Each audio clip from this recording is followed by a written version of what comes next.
name is Mao Amis.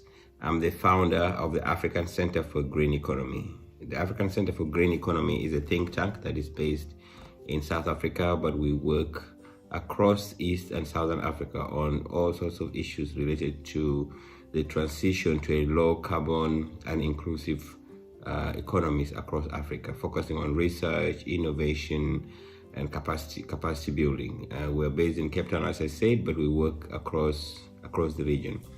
Today, I'm privileged to have this opportunity to share with you some perspective of the work that we do around climate change and food systems innovation over the years.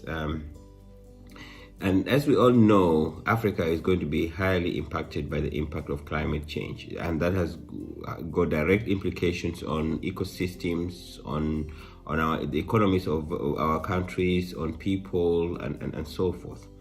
And there are really four, in our perspective, four mega trends that we think climate change is going to manifest itself in. One is water scarcity as a huge challenge. We all have seen the drought that has happened in various regions, extreme events as a result of climate change.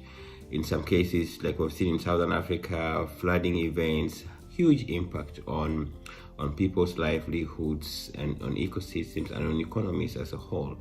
Where I live in Cape Town, 2 years ago, the city was just left with a few days to run out of water. Significantly telling us that the challenge of climate change is not something that can be ignored now. So water scarcity will manifest itself in various formats as one of the mega trends that we need to keep watching. The second thing is obviously the change in the demographic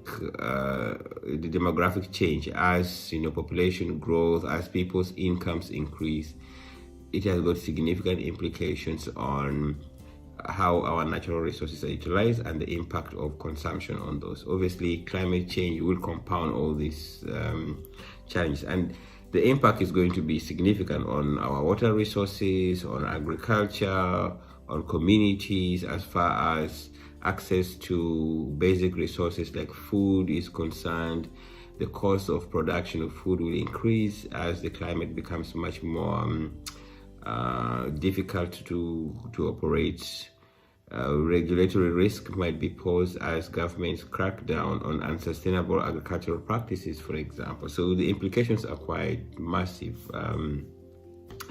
We've seen with the demographic change how youth unemployment is becoming a big challenge on our continent. Even though we have the demographic dividend, we're still left with the challenge of how do we create employment for millions of kids who are coming out of school without sustainable jobs and so on. So the increased costs of livelihoods and the vulnerability of groups like women and so on is going to be quite massive. And all of this is partly because of the type of economic system that has been promoted, a linear economic system that does not recognize nature, that takes away from nature and gives nothing back.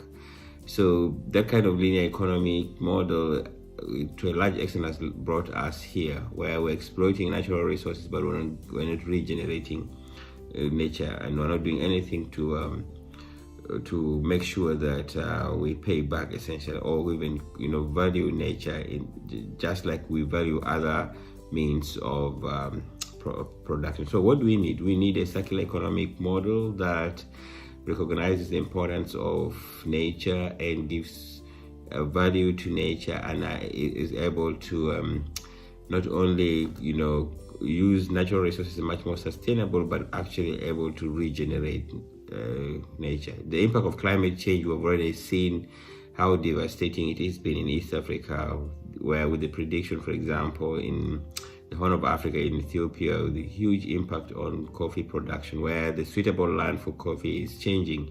And so coffee suitability, the land that's suitable for coffee is going to be much higher up in the highlands, which is having huge implications on natural cover and natural resources that are previously intact that will probably be impacted by this new change in climate.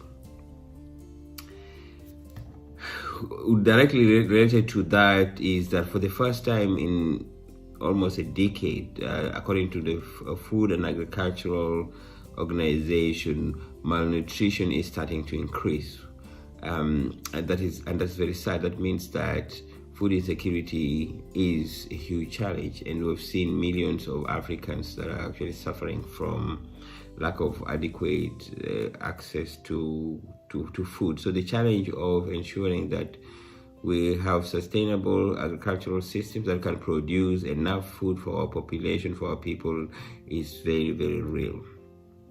Women are most vulnerable in terms of the impact of climate change, and therefore any efforts that are geared towards building adaptive capacity, climate change adaptation, and so on, should put women at the center of the planning process, the prioritization, participation in all aspects of interventions. It's basically a no-brainer as far as I'm concerned that women need to be at the forefront of identifying the solutions to climate change. From an agricultural or food security perspective, we're seeing a lot of innovations that are emerging. That's what excites me, that it's not doom and gloom, even though I just mentioned earlier that the significant challenges the continent faces. We're seeing significant innovations that are emerging that are helping us to address some of the systemic challenges that we face. So I have absolutely no doubt that the climate risks that we're faced with, we have the resources, we have the capability to address them. And so if I look briefly at what innovation could look like in the food system, when you think about innovation, it's running all the way from pre-production of the food to production and to how those foods are actually consumed. And there have been numerous examples in East Africa and globally where a lot of progress has been made in terms of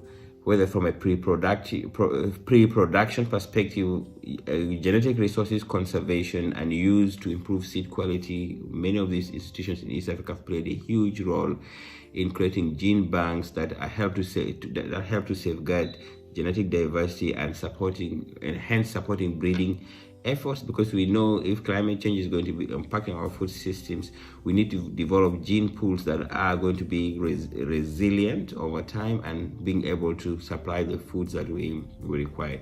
We have innovations in effective use of fertilizer and water stewardship. Like I've said earlier, water is a major challenge. A lot of those innovations are emerging with precision agriculture and so on, making significant challenges to addressing some of these significant challenges that we face. Alternative sources of food. Can you believe that there is more than 200,000 potential sources of food from plants, but only 20% 20 species are used. So there's really opportunity to explore new foods, and Africa has got so many foods that wild fruits that if domesticated could actually play a significant role in addressing the food security challenges that we face.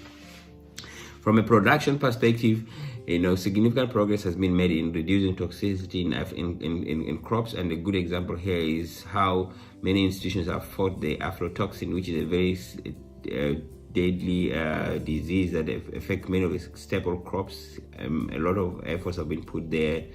We have lots of early warning systems through mobile systems that are informing farmers how to respond timeously in terms of changes in weather, diversifying food that is produced. We have examples in West Africa where a lot of the food production actually has shifted from uplands to lowlands as a way of responding to climate change. The point I'm trying to make is that there's a lot of innovations that are helping to address the food challenge that we face and the impact that climate change is going to have on our food systems. And the beautiful thing is that many of these innovations are locally harnessed by scientists in some of our local African institutions and so on, providing significant progress. The challenge is, if we can scale up these solutions faster, I think we will be able to address our continent's challenges. From a consumption perspective, again, numerous examples exist.